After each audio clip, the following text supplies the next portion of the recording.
What is up, y'all? It's me, Wilson. Can you believe it? We're less than 2 weeks away from our fitness challenge being over. Hopefully, all of you are able to find your routines and your rhythms, finding classes that you like, classes that you enjoy. One of the observations that I had throughout this whole challenge, a lot of folks did their mid-challenge check-in, and it's been absolutely amazing. Virtually every single person has made some type of gains, whether they lost some body fat, whether they gained some muscle, whether they lost some weight, and some all three, some more significant than others. It's just been amazing to see how everybody has made some gains. One of the important things about one of the observations that I've noticed that was very telling to me was that every single person told me that they didn't stick to their plans 100%. They lived their lives. Some people told me, oh, I had to go out of town. Some other folks said, they had guests coming in from out of town. They had to go out to eat. They were on vacation, whatever it may be. Nobody stuck to it 100%. But the good news is that everybody made gains. You know what that means is that you're living your life and you're still able to make gains. Isn't that amazing? That's wonderful, right? So, a lot of times you don't have to stay completely strict. You still want to live your life. And that's what we preach here. It's a lifestyle and not a diet. It's a lifestyle and not, some quick fix to lose a bunch of weight right away. So I'm so glad that so many of you folks has gotten it. As you know, the past couple of weeks has been a little hectic. A lot of great news coming out.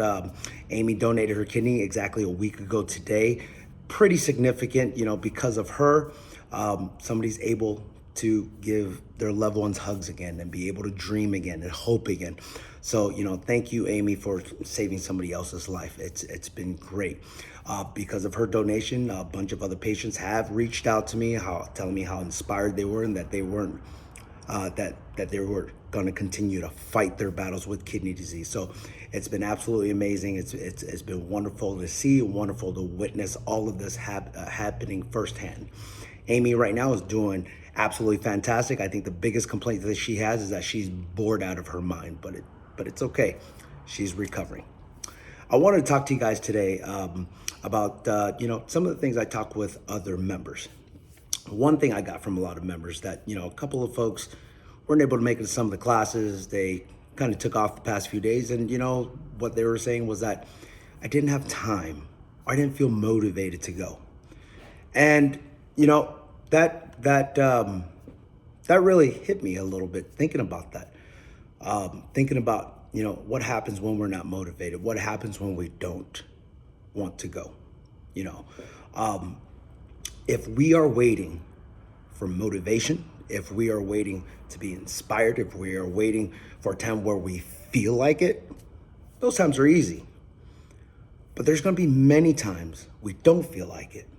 There's many times I'm here at the gym every day. I work out virtually a little bit every day, doing something, but I intentionally work out 5 days a week. But do I feel like doing it? No, not all the time. Sometimes I do. But regardless of how I feel, I will get it in. And as Czar said before, not every single one of your workouts is going to be a rockin' workout, like a really killer workout. You have good days and you have bad days, but it adds up all over time. And the other thing is when folks say, I didn't have the time, I needed to do something, I get it. Life happens, and you should be able to live your life. But working out does not have to be in the gym. It's all these little wins that you can get. I remember when I was trying to lose weight significantly, I would park my car a little bit further at the far end of the parking lot, and I would just walk. That'd add some extra steps. I remember standing in front of or sitting down at a desk. Instead of sitting down when I was on the phone, I stood up. Did little squats during that time, just keeping moving. The Fitbit at the time or Apple Watch right now is a great significant tracker to see if you're increasing your steps per day.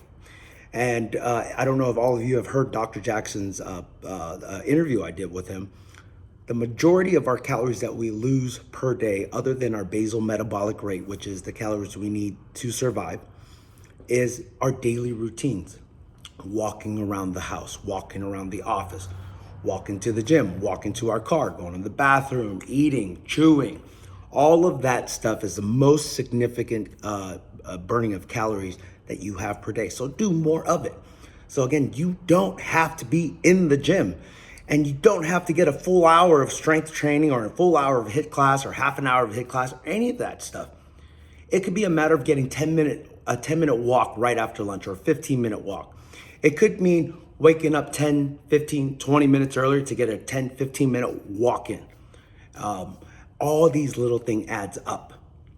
I remember one thing when I was trying to lose all this weight and trying to get healthy and fit and all that stuff, and I didn't know where to start. I couldn't do much. I was extremely heavy, 300 some odd pounds. I could barely move. I could barely breathe. I was just wheezing everywhere. And I told my brother, something's got to change. I need to do something. And he's like, well, don't look at it all like you have to get a full workout. Can you do 10 push-ups? Like, no. Can you do 5? It's like, no. Can you do 3? Like, yes, I could do 3. How long would it take you? A few seconds. It's like, well, do that every single day. Do 3 push-ups every single day. How many is that in a month? It's about 100. Okay. He's like, you think if you do 100 push-ups in a month or three a day, you might be able to push it to 5? Yeah, probably. I'll get stronger. He's like, if you did 5 push-ups a day, that's about 1,800, roughly 1,800 push-ups a year. Will that significantly change your body? Absolutely. It would significantly change my body. And that's exactly what it did. Everything that I did throughout my journey was one step at a time. I kept thinking to myself, I read this one quote where it was, the elevator to success or the elevator to your goal is out of order.